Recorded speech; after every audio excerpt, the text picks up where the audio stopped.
जय हिंद बच्चों, स्वागत है आपका परीक्षा कोचिंग सेंटर के यूट्यूब चैनल पर। आज हम लोग आप लोगों के लिए एक बहुत ही बेहतरीन वीडियो लेकर आए हैं, जिसमें आज हम लोग डिस्कस करने वाले हैं आपका महादेवी वर्मा द्वारा रचित धीरे धीरे उतर क्षितिज से। यदि आप लोगों ने इस चैप्टर को पढ़ा है तो फिर भी इस वीडियो को ज़रूर देखिएगा, क्योंकि इस वीडियो में मैं आपको उन सभी तथ्यों से अवगत कराऊँगा जो शायद आप लोगों ने ना पढ़ा हो। और यदि वीडियो आपको अच्छा लगे तो ज़रूर इसे आप लोग अपने दोस्तों के साथ शेयर कीजिएगा, और मेरे पढ़ाने का तरीका आपको अच्छा लगे तो ज़रूर वीडियो को लाइक कीजिएगा।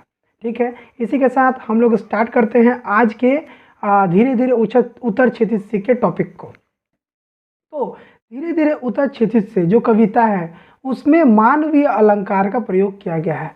अब यहाँ पर सोचने वाली विषय है कि भैया मानवीय अलंकार होता क्या है।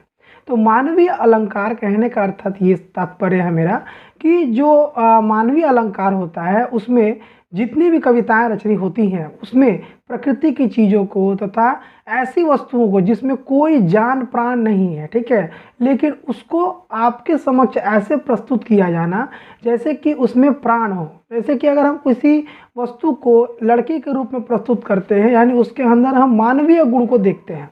ठीक है, तो ये मानवीय अलंकार की एक रूपरेखा है। ठीक, मुझे आशा है कि आप लोग मानवीय अलंकार को समझ पा रहे होंगे। तो ये जो मानवीय अलंकार है इसका प्रयोग किसने किया है, तो महादेवी वर्मा ने इसका प्रयोग किया है। यानी धीरे धीरे उतर क्षितिज जो कविता है उसकी रचयिता कौन है, महादेवी वर्मा। तो सबसे पहले हम लोग महादेवी वर्मा के बारे में जानेंगे, और इससे आप लोगों को जीवन में यदि कभी टिप्पणी आती है कि महादेवी वर्मा पर टिप्पणी लिखिए तो आप लोग स्पष्ट रूप से उसको लिख पाएंगे। तो आइए हम लोग सबसे पहले पढ़ेंगे महादेवी वर्मा के जीवन परिचय को।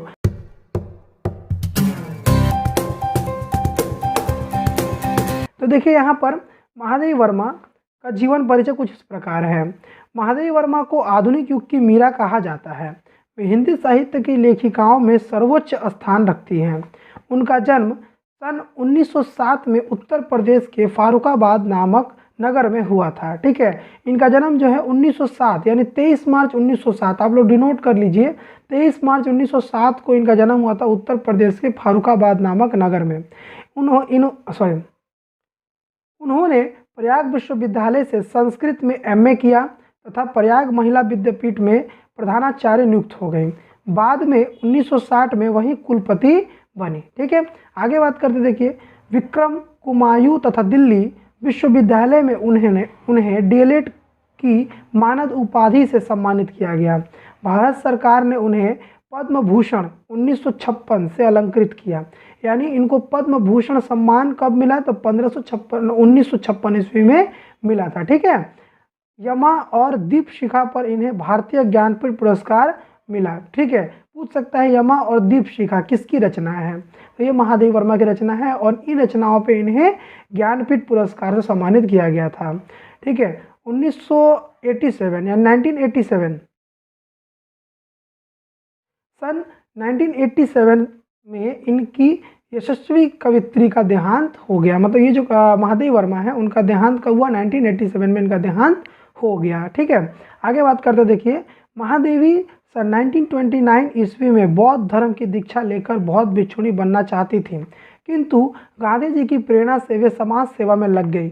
उन्होंने शिक्षा तथा साहित्य के क्षेत्र में अभूतपूर्व कार्य किए। उन्होंने 1954 में साहित्य अकादमी की स्थापना में अप्रियतम योगदान दिया। उनके साहित्य सेवाओं को देखते हुए उन्हें उत्तर प्रदेश की विधान परिषद का सदस्य मनोनीत किया गया।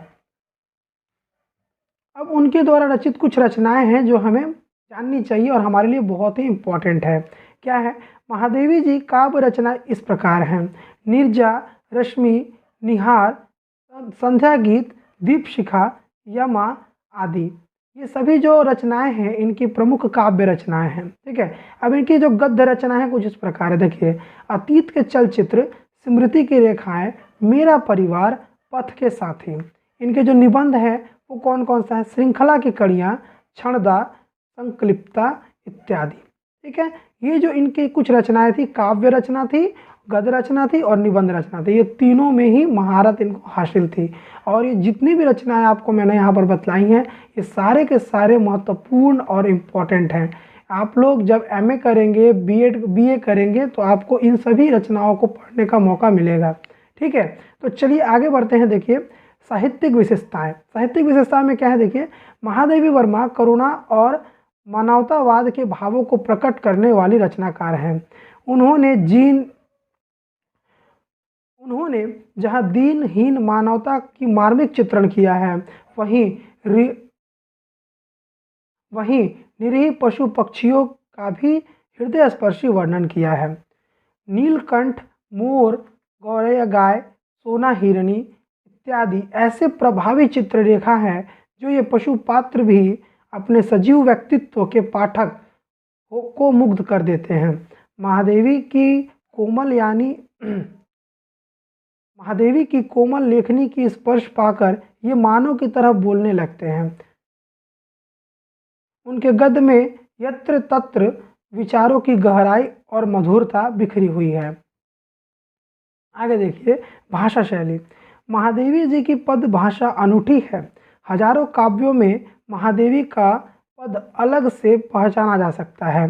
ये संस्कृतनिष्ठ शब्दों का प्रयोग करती हैं। उनकी वाक्य रचना भी लंबी और घुमावदार है। उनमें से मधुशाला, सरलता, अनुभूति, मार्मिकता और सुंदरता है, वह अद्भुत है। उनका एक एक शब्द अनुभूति के रस में डूब जाना पड़ता है। उनका एक एक शब्द अनुभूति के रस में डूबा जाना पड़ता है। ठीक है, इस प्रकार हम लोगों ने इनका जो जीवनी परिचय था उसको हम लोगों ने अच्छी तरीके से समझ लिया। मुझे आशा है कि आप लोगों ने अच्छी तरीके से इसे पढ़ लिया होगा और समझने का प्रयास किया होगा। अब हम लोग पढ़ेंगे कविता की पंक्तियों को और उसका हम लोग व्याख्या करेंगे। तो चलिए चलते हैं और पढ़ते हैं कविता की पंक्तियों को। तो देखिए पहली पंक्तियाँ कैसे हैं। धीरे धीरे उतर क्षितिज से आ बसंत रजनी, तारक मैं नौ वेणी बंधन, शशि फूलकर शशि का नूतन, रशिम वलय शीत धन अनुकंठन, मुक्ताहल अभिराम बिछा दे, चितवन से अपनी पुलकित आ बसंत रजनी। ठीक है, ये जो पंक्तियां हैं इसकी हम लोग व्याख्या करेंगे पहले।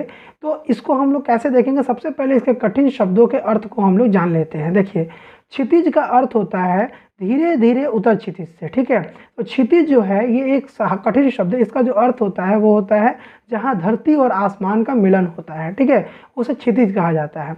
आ बसंत रजनी, तारकमय नौ वेणी बंधन। ठीक है, तारकमय जो है इसका अर्थ होता है तारों से भरा हुआ।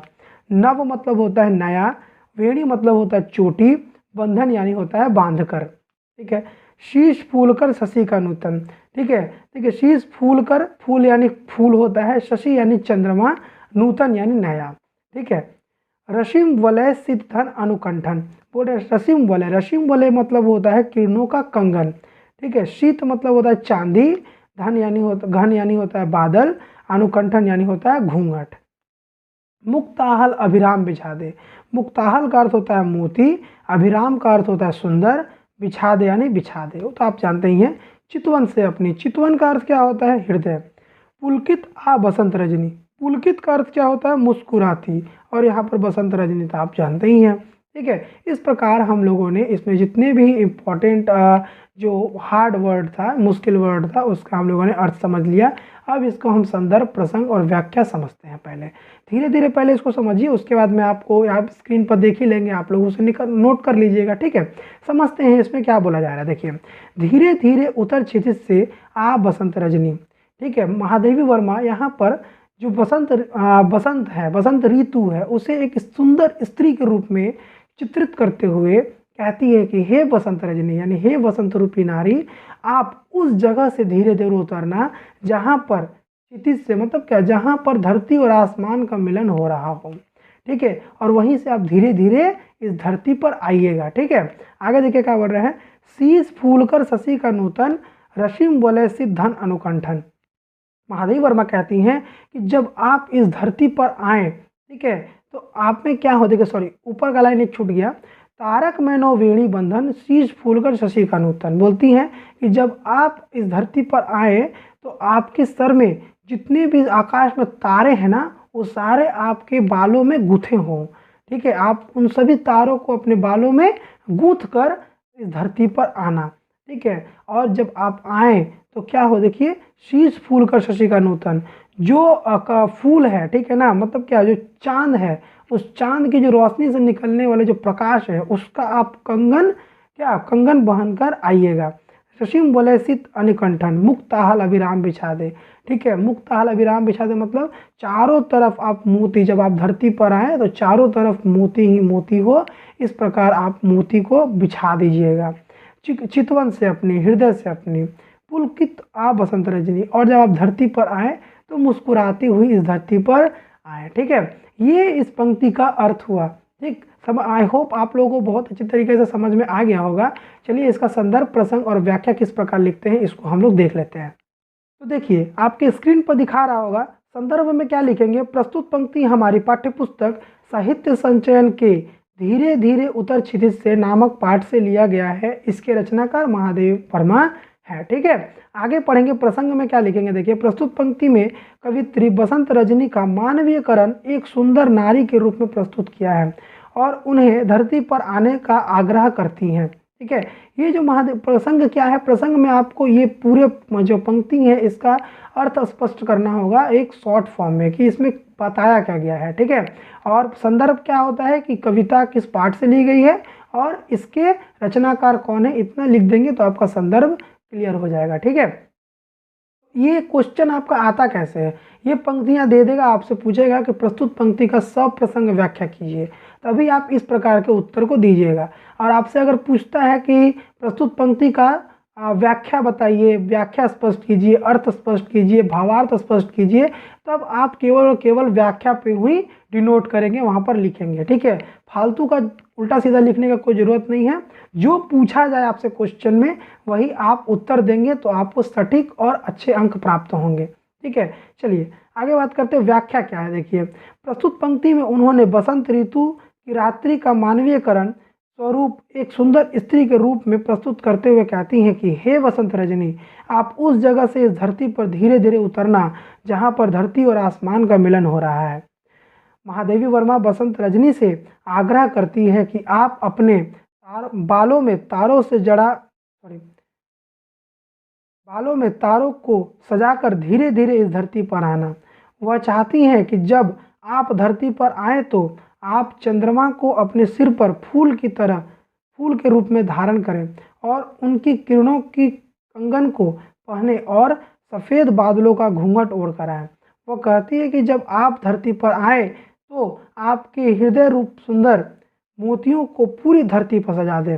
वह कहती है कि बसंत रजनी, आप इस धरती पर पुलकित मन से आना, ठीक है। इस प्रकार ये जो व्याख्या है ये समाप्त होती है। मुझे आशा है कि आप लोगों ने इस सरल और आसान व्याख्या को अपने कॉपी में नोट डाउन कर लीजिएगा, ठीक है, जिससे आप लोगों को जीवन में कभी भी अगर धीरे धीरे उतर क्षितिज से क्वेश्चन या व्याख्यामूलक प्रश्न पूछे जाते हैं तो आपको कभी इससे असुविधा नहीं होगी। चलिए आगे बात करते हैं, अगली पंक्ति को देखते हैं।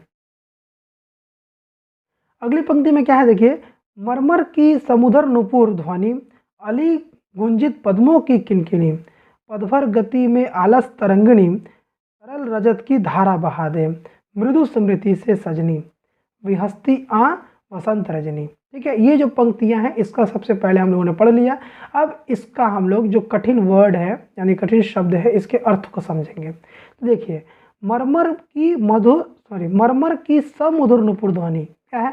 अब मरमर, मरमर मतलब क्या होता है, मरमर का अर्थ होता है पत्तों की आवाज़। जो सूखे पत्ते होते हैं उस पर जब आप पाँव रखिएगा तो कड़कड़ कड़कड़ सा आवाज़ आता है, ठीक है ना, वही मरमर की ध्वनि है, ठीक है। समुद्र, समुद्र मतलब क्या होता है, अत्यंत मधुर, बहुत ही सुरीला। नुपुर यानी होता है पायल, ध्वनि यानी होता है आवाज़, ठीक। अली गुंजित, अली गुंजित मतलब क्या होता है, भौरों की आवाज़। पद्मो, पद्मो यानी कमल, कमल के फूल। ये किनकिनी, किनकिनी यानी होता है एक प्रकार जो पैर में पहनते हैं ना, एक प्रकार का आभूषण है, ठीक है। भरपद गति, भरपद गति में आलस तरंगिणी, देखिए पद गति यानी होता है पैरों की गति और आलस्य, आलस्य मतलब होता है आलस्य माने कोढ़ियापना, ठीक है। तरंगिणी यानी होता है एक छोटी नदी, ठीक है, तरंगिणी यानी नदी होता है, पर्यायवाची शब्द है। तरल रजत, तरल का अर्थ होता है द्रव्य, रजत का अर्थ होता है चांदनी, धारा मतलब धरा यानी धारा, बहादे यानी बहला दे। मृदु स्मृति मतलब होता है अच्छी यादें, से सजनी, सजनी यानी प्रिय प्रेमिका। विहंसती यानी मचलती, आ बसंत रजनी यानी बसंत रजनी आप आइए। ठीक है, मैं आपको एक बात बता दूं, मैं आपको यहाँ पर आप सोच रहे होंगे कि भैया आप ये वर्ड क्यों बतला रहे हैं इसका। तो देखिए ये जो है ना, ये चैप्टर जो है इसमें ज़्यादा से ज़्यादा शॉर्ट क्वेश्चन जो होता है वो बाबू इसी वर्ड से होता है। ठीक है, आपसे पूछ देगा मरमर का क्या अर्थ है। अब आप सोचिए, जब आप अर्थ को नहीं समझेंगे तो आप कैसे बता सकेंगे कि मरमर का अर्थ क्या होता है। ठीक है, रट्टा मार लेने से कुछ नहीं होगा। ठीक है, इसीलिए मैं बार बोलता हूँ कि एक एक चीज़ आपके लिए इम्पॉर्टेंट है। अब मरमर पूछ देगा, आपसे पूछ दिया पद्मों का क्या अर्थ है, क्वेश्चन दे दिया अली गुंजित पद्मों की किनकिनी, पद्मों का क्या अर्थ है। तो आप तो रट्टा मार के गए हैं, आपका व्याख्या, तो आपने तो अर्थ को समझा नहीं, तो कैसे आप इसका आंसर दे पाएंगे। तो पद्मों का अर्थ होता है कमल। जिस बच्चे ने जो अर्थ है वो समझा होगा वो भली बात ही इसका उत्तर दे पाएगा। ठीक है, तो इस प्रकार हम लोगों ने क्या किया, जो इम्पोर्टेंट जो वो हार्ड वर्ड थे उसको हम लोगों ने समझ लिया। ठीक, अब इसके हम लोग सप्रसंग व्याख्या करते हैं। आपके स्क्रीन पर आ गया है, अब आप लोग देखिए और मैं पढ़ रहा हूँ, आप समझिए।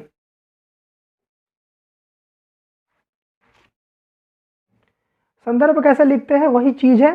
प्रस्तुत पंक्ति हमारे पाठ्य पुस्तक साहित्य संचयन के धीरे धीरे उतर क्षितिज से नामक पाठ से लिया गया है। इसके रचनाकार महादेवी वर्मा है। ठीक है, प्रसंग में क्या लिखेंगे, प्रस्तुत पंक्ति में कवित्री बसंत रजनी का मानवीयकरण एक सुंदर नारी के रूप में प्रस्तुत किया है और उन्हें धरती पर आने का आग्रह करती है। ठीक, व्याख्या में क्या लिखेंगे देखिए, प्रस्तुत पंक्ति में कवित्री कहती है कि जब वसंत रजनी क्षितिज से उतरती है, यानी क्षितिज यानी जहाँ पर धरती और आसमान का मिलन होता है, तो सूखे पत्तों की मरमर ध्वनि, पायल घुंघरुओं की आवाज़, पायल की घुंघरुओं की आवाज़ की तरह तथा भौरों की आवाज़ कमरधन्नी की समधुर ध्वनियों की तरह प्रतीत हो रही है। कहने का अर्थ यह है कि जब बसंत रजनी जब है वो धरती पर आती है तो उनके जो पाँव की जो आवाज़ है क्या है, वो सूखे पत्तों की मरमर जो सूखे पत्तों की जो ध्वनि है, ठीक है, वो ऐसा लगता है कि बसंत ऋतु के पाँव के पायल की आवाज़ है। ठीक है, और जो भंवरे हैं जो फूलों पर मंडरा रहे हैं उनकी आवाज़ को सुनकर ऐसा लग रहा है कि वसंत रजनी ने जो कमरबंद पहना हुआ है उसकी घुंघरू का यह साउंड है। ठीक है, वो कहती है कि जिस प्रकार एक अलसाई नदी धीरे धीरे प्रवाहित होती है, वैसे ही आप अपने पैरों में आलस से भरकर आना और इस संसार में चांद की रोशनी को फैला देना। ठीक है, देखिएगा जब बसंत ऋतु आता है तो जो पेड़ होते हैं, जो नदी होती है, वो बहुत ही धीरे धीरे मंद गति में प्रवाहित होती है। ठीक है, अब इसमें जो लेखिका है यानी हमारी कवित्री हैं, उन्होंने इसमें भी क्या किया, मानवीय अलंकार का प्रयोग करके उसमें भी एक रूप दर्शित कर दिया कि नदी जो है वो अलसाई हुई है और वो धीरे धीरे आगे बढ़ती है। जैसे एक आलस्य से भरा हुआ इंसान जो भी काम करता है उससे एकदम धीरे धीरे करता है, उसी प्रकार वो नदी से आग्रह करती है कि आप भी क्या करो, धीरे धीरे प्रवाहित हो। और नदी जिस प्रकार धीरे धीरे प्रवाहित हो रही है उसी प्रकार वो बसंत ऋतु से आग्रह करती है कि आप भी धीरे धीरे अलसाई नदी की तरह ही इस धरती पर आना। ठीक है, वो कहती है कि आप इस धरती पर मृदु मुस्कान लेकर आना और इस संसार को खुशियों से भर देना। इस प्रकार ये जो व्याख्या है ये समाप्त होती है। मुझे आशा है कि आप लोगों को यह व्याख्या बहुत ही अच्छा लगा होगा और आप इसे अपने कॉपी में नोट डाउन जरूर कर लेंगे। चलिए आगे बात करते हैं अगली पंक्ति को। तो देखिए अगली पंक्ति क्या बोला जा रहा है कि पुलकित स्वप्नों की रोमावली, कर में हो स्मृतियों की अंजलि, मलय नील की चल दुकल अली, घिर छाया सी श्याम विश्व को, आ अभिसार बनी संकुचित आ वसंत रजनी। ठीक है, अब इसके हम लोग सबसे पहले जो मुश्किल वर्ड है इसको पहले समझते हैं, फिर इसकी व्याख्या को हम लोग करेंगे। ठीक है, देखिए क्या बोल रही है, पुलकित स्वप्नों की रोमावली। पुलकित का मतलब क्या होता है, पहले ही मैंने बताया, पुलकित का अर्थ होता है आनंदित, स्वप्नों का मतलब होता है सपनों की, रोमावली, रोमावली मतलब होता है रोमकूप। ठीक है, आगे, कर में हो स्मृतियों की अंजलि, कर यानी होता है हाथ, स्मृतियों यानी होता है यादें, अंजलि यानी होता है उपहार। जब हम पुष्पांजलि देते हैं, ठीक है, पूजा पाठ करते हैं ना, तो जब भी हम अंजलि देते हैं यानी पुष्पांजलि देते हैं, धनांजलि देते हैं, घी अंजलि देते हैं, ठीक है, ये सभी हम लोग अंजलि देते हैं यानी उपहार देते हैं। किसको, प्रभु को। ठीक है, हम कौन होते हैं प्रभु को उपहार देने वाले, तो हम अपने तरफ से जो भी कर सकते हैं उसके लिए हम लोग उनको भगवान को भेंट देते हैं। ठीक है, आगे बात करते देखिए, मने नील का चल दुकुल अली। ठीक है, मलयानील, मलयानील मतलब क्या होता है, मलय पर्वत से चलने वाली सुगंधित हवाएं। ठीक है, चल दुकुल अली, दुकुल का अर्थ होता है आंचल। आगे बात करते हैं, घिर छाया से श्याम विश्व को आ अभिसार बनी। अभिसार का मतलब होता है आगे बढ़ना। ठीक है, संकुचित आ बसंत रहे, संकुचित का अर्थ होता है संकोच से, संकोच के साथ, सोच सोच कर उसको बोलते हैं संकोच के साथ। ठीक है, इस प्रकार हम लोगों ने यहाँ पे जितने भी इम्पोर्टेंट और जो भी कठिन शब्द थे उसका हम लोगों ने अर्थ समझा।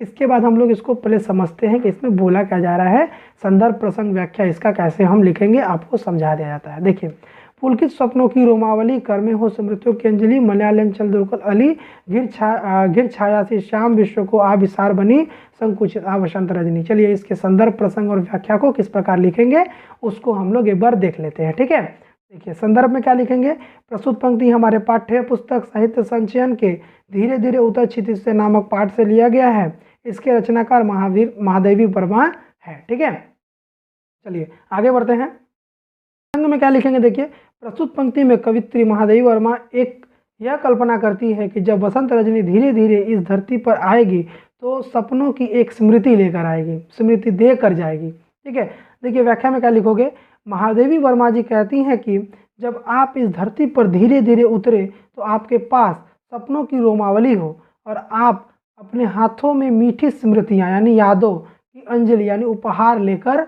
लिए हुए हों। ठीक है, महादेवी वर्मा क्या कहती है कि जब आप इस धरती पर धीरे धीरे आए तो आपके पास सपनों की रोमावली हो। सपनों की रोमावली, जो सपनों की यादें जो हैं, हम जो आप यहाँ पर आई हैं, ठीक है, और आप जो यहाँ पर वातावरण जो क्रिएट होगा, ठीक है, तो ये जो वातावरण है इसकी जो यादें मेरे मेमोरी में स्टोर होने वाली है, उन सभी यादों को क्या आप लेकर आई हैं। ठीक है, आप अपने हाथों में मीठी स्मृतियाँ मतलब अच्छी अच्छी यादें जो हैं और अंजलि को उपहार लेकर आप हमारे पास आई हैं। बोल रही है, वह कहती है कि जब आप इस धरती पर आए तो मलय पर्वत से निकलने वाली ठंडी हवाओं को भी लेते हुए आए। ठीक है, कौन बोल रहा है ये बात, महादेवी वर्मा जी बोलती है कि हे बसंत रजनी, आप जब इस धरती पर आए तो मलय नील पर्वत से जो ठंडी ठंडी हवाएं बहती हैं ना, उन ठंडी हवाओं को भी आप लेते हुए आए और इस संसार को सुगंधित हवा रूपी आंचल से ढक दे। इस पूरे संसार को क्या करे, इस सुगंधित हवा, मलय नील से पर्वत जो हवा निकलती है वो बहुत सुगंधित होती है क्योंकि बहुत ज़्यादा पुष्प पाए जाते हैं। ठीक है, तो ये जो बोलना चाहती है महादेवी वर्मा जी, वो कहना चाहती हैं कि जब आप इस धरती पर आए तो मलय नील पर्वत से जो सुगंधित हवाएं हैं उसको आप अपने साथ लेकर आए और पूरी सृष्टि को क्या करें, इससे ढक दे, जिसका कारण पूरा वातावरण सुगंधित हो जाए। कहती हैं कि अतः कवित्री चाहती हैं कि बसंत रजनी एक दुल्हन की तरह लजाते हुए शर्माते हुए धीरे धीरे इस धरती पर आए। ठीक है, आई होप आप लोगों ने व्याख्या को अच्छी तरीके से समझ लिया होगा। जो भी इन पंक्तियों में बातें कही गई हैं आप उसको डिनोट कर लेंगे। कोई भी पंक्ति, मैं बता रहा हूँ, कोई भी पंक्ति अगर इस पैरा से उठकर आती है तो इसका आप ये व्याख्या लिख देंगे ना, मैं गारंटी देता हूँ आपको अंक प्राप्त होंगे, अच्छे अंक मिलेंगे। ठीक है, इन जो कोट है इसमें सभी चीज़ों का मैंने उल्लेखित किया है। आप कोई भी पंक्ति उठाकर इसके साथ ये व्याख्या अगर जोड़ते हैं तो आपका 100% सही उत्तर होगा। ठीक है, और एक अच्छा आंसर भी आपका रेडी होगा। चलिए आगे बात करते हैं हम लोग। चलिए अब हम लोग पढ़ेंगे जो ये अंतिम लाइन है, इसको हम लोग अब पढ़ते हैं, इसके बाद इसका संदर्भ प्रसंग और व्याख्या हम लोग करेंगे। ठीक है, देखिए क्या बोला जा रहा है, महादेवी वर्मा जी क्या लिखती हैं इस कविता में, कहती हैं सिहर सिहर उठता सरिता और खुलखुल पड़ते सुमन सुधा भर, मचल मचल आते पल फिर सुन प्रिय की पदचाप हो गई, पुलकित या अवनी सर सिहरती आ वसंत रजनी। ठीक है, इस प्रकार मैंने इस पंक्तियों को पढ़ दिया। चलिए अब इसके इम्पॉर्टेंट वर्ड्स को देखते हैं। देखिए, सिहर सिहर उठता सरिता उर, सिहर सिहर का मतलब होता है कंपन के साथ, कांपते हुए, उठता यानी उठता है, सरिता यानी होता है नदी, उर यानी होता है हृदय। मतलब कहना चाहती हैं कि जो नदी का हृदय है वो सिहर सिहर उठता है रह रह के। खुलखुल पड़े सुमन सुधा भर, सुमन यानी होता है फूल, सुधा यानी होता है अमृत, भर यानी भरा हुआ। जो सुधा से यानी अमृत से भरे हुए जो फूल हैं वो अपनी पंखुड़ियों को क्या कर रहे हैं, खोल रहे हैं।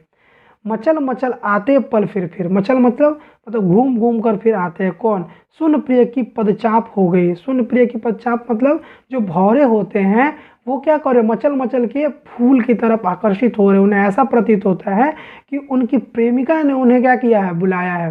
ठीक है। तो उसी प्रकार धरती भी जो है उस प्रकार प्रफुल्लित हो गई है, खुश हो गई है, जैसे उसकी प्रेमिका उससे मिलने के लिए आ रही है। ठीक है, देखिए, सुन प्रिय की पदचाप हो गई, पुलकित यह अवनी, पुलकित यानी आनंदित, यह मतलब यह अवनी यानी धरती। धरती क्या है, पूरी तरह से खुशहाल है, खुश हो चुकी है, जैसे कि उसका प्रेमी जो है उससे मिलने के लिए आ रहा है। तो खुशी यहाँ पर कैसे प्रदर्शित की है कवित्री ने? खुशी यहाँ पर प्रदर्शित की है फूलों के मुस्कुराहट से। ठीक है, जो फूल है वो सुख के प्रतीक होते हैं और जो कांटे हैं वो दुख के प्रतीक होते हैं। तो इसका सही उपयोग देखिए कितना सुंदर ढंग से यहाँ पर किया है। धरती की खुशी को फूलों की खुशबू से प्रदर्शित किया। किसने? महादेवी वर्मा ने। सिहरती आ वसंत रजनी, वो कहते हैं कि आप इस धरती पर जब आओ तो सिहरते हुए उन्हें कांपते हुए इस धरती पर आओ। ठीक है, तो इस प्रकार इसका जो हम लोगों ने जो इम्पोर्टेंट वर्ड था उसको हम लोगों ने समझा। चलिए इसके संदर्भ, प्रसंग और व्याख्या को करते हैं, और आप लोग इससे वीडियो को जब अच्छा लगे जरूर लाइक कीजिएगा। ठीक है, चलिए देखिए संदर्भ में क्या है। प्रस्तुत पंक्ति हमारे पाठ्य पुस्तक साहित्य संचयन के धीरे धीरे उतर क्षितिज से नामक पाठ से लिया गया है। इसके रचनाकार महादेवी वर्मा जी है। प्रसंग में क्या लिखेंगे? प्रस्तुत पंक्ति में कवित्री वसंत रजनी को एक दुल्हन के रूप में प्रस्तुत किया है और उन्हें शर्माते हुए इस धरती पर आने का आग्रह करती हैं। चलिए इसकी व्याख्या को देखिए। प्रस्तुत पंक्ति में कवित्री कहती हैं कि बसंत रजनी के आवागमन के संकेत को सुनकर धरती उत्साह से भरकर सिहर उठता है, फूल भी खिल उठे हैं। बसंत के कदमों की आहट सुनकर धरती पुलकित हो जाती है। कवित्री बसंत रजनी को सिहरती शर्माते हुए आने का आग्रह करती है। ठीक है, इस प्रकार जो है मैंने इस पूरे कविता का व्याख्या आप लोगों के समक्ष रख दिया। ठीक है, मुझे आशा है कि आप लोग इस वीडियो से बहुत ज़्यादा संतुष्ट होंगे और आप लोग कमेंट बॉक्स में कमेंट कर बताएंगे कि आपको ये वीडियो कैसा लगा। यदि यह वीडियो आप लोगों के लिए होपफुल है और आपके लिए यूज़फुल है तो ज़रूर इसे वीडियो को लाइक कीजिएगा। और यदि आप चाहते हैं कि हम लोग इसी तरह आप लोगों के लिए वीडियो बनाते रहें तो प्लीज़ आप लोग इस वीडियो को जितना ज़्यादा हो सके अपने दोस्तों के साथ शेयर कीजिएगा, ताकि वह लोग भी अच्छे तरीके से वीडियो का आनंद ले सके तथा इसे अच्छे तरह अपनी ज़िंदगी में इसका अहम मूल को समझ सके और अच्छे तरीके से धीरे धीरे उतर क्षितिज से कविता को पढ़ सके और अच्छे अंक प्राप्त कर सके। ठीक है, हमारी यह कोशिश है कि आप लोग अच्छे तरीके से पढ़ें तथा अपने घर परिवार का नाम रोशन करें। ठीक है, इसी प्रकार आप लोग भी हमारा सपोर्ट कीजिए, वीडियो को शेयर कीजिए, चैनल को सब्सक्राइब कीजिए और वीडियो अच्छा लगे तो जरूर से लाइक कीजिएगा। मिलते हैं इसी तरह हम लोग अपने नेक्स्ट वीडियो में नए जोश के साथ नए टॉपिक पर डिस्कस करते हुए। जय हिंद, जय भारत।